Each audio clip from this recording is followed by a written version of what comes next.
Hi, and welcome to part 3 of the Affirmations. And just to give you a little context, each day this week we are putting out a new affirmation, a new thing that we need to hear about ourselves that affirms who we are in God, that affirms who we are in all of our mess, in all of our sin, in all of our struggles, and all of our stress, and all of our fear, failure, and all of our stuckness and survival mode, and all of our guilt, and all of our shame, and all of our anxiety and depression.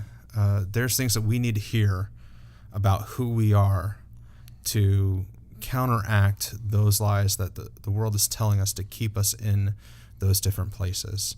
So we're looking into how do we look to truth? How do we focus in, meditate on, and really engulf ourselves in truth to counteract these lies, to move forward in freedom, to get rid of the shackles of all those things, the fear, the stress, the anxiety, the guilt, all those things I just mentioned. How do we get rid of the binding power of those things and move to a place of freedom and of where God wants us to be and to excel in and to really grow in?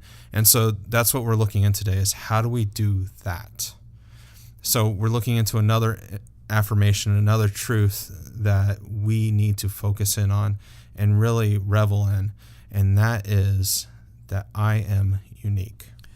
This might be the hardest one to wrap your brain around, because I think on a planet of 6+ billion people, we feel like we get lost.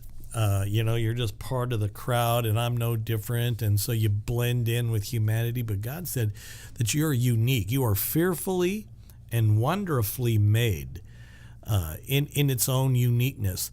That's why they'll pay millions of dollars for a Vincent van Gogh painting or a Picasso painting that's an original.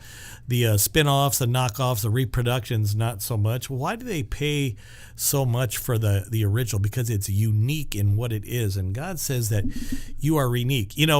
Medical science has already proven it. Apple has already figured that out. Your iris, your retina, your fingerprints are unlike anyone else's on the planet.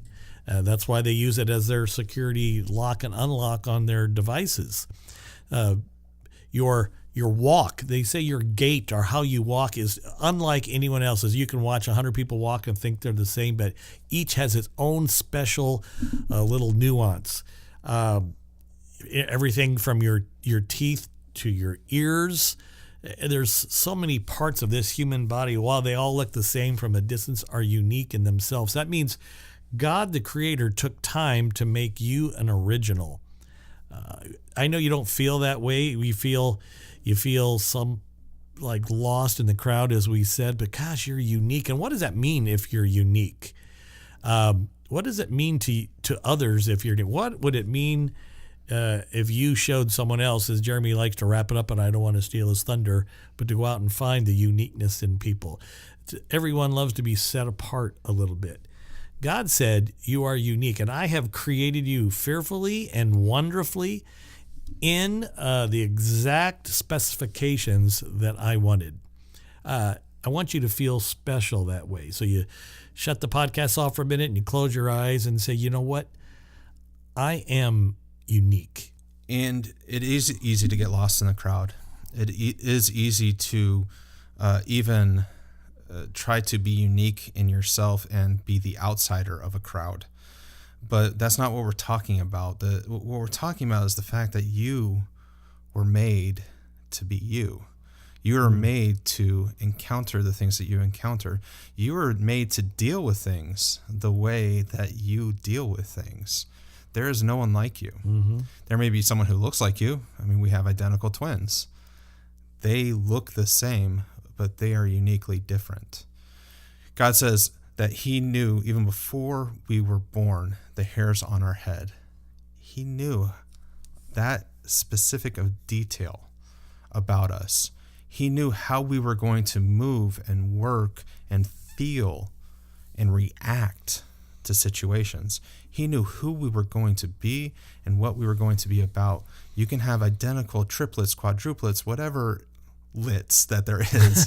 Nitwits, yeah. Whatever. And the thing is each one's going to act slightly different. Each one's going to react slightly different.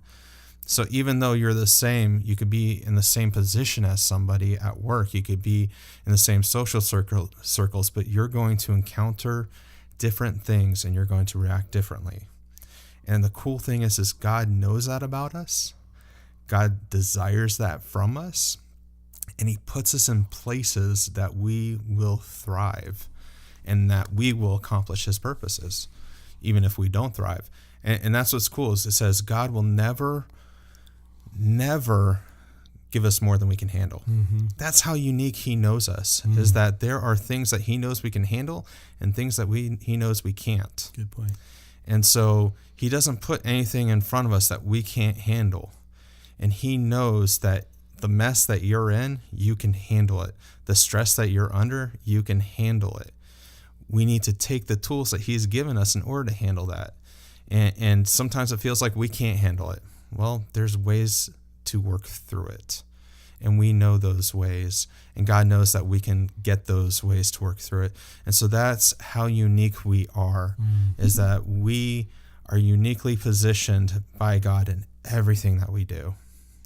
And so we need to remember that as we go through our day, that we are uniquely made, we are uniquely purposed, we are uniquely wired to be able to do the things that we do. No one else can do it the way that we do it. Mm-hmm. No one else can handle it the way that we handle it. No one else can thrive in it the way that we can thrive in it if we just work through it. So even though it may feel like a mess, even though it may feel like stress, even though it may feel like the weight of the world is on our shoulders, there is a way that we are wired to make it through.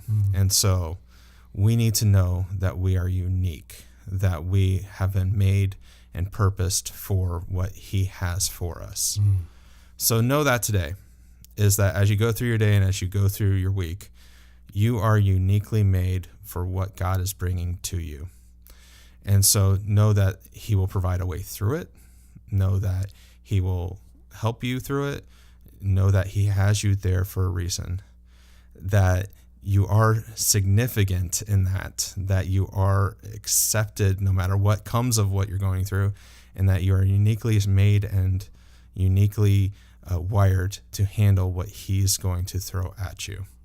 And so we hope that is something that will build you up today, that will bring you through your day, and hopefully that you can help others through, because you have, again, unique relationships too.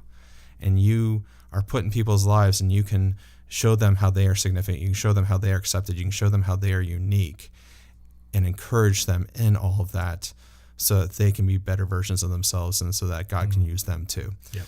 So remember to do that throughout your day. Remind yourself that you are unique. Remind yourself that other people are unique, and try to identify those places where that is.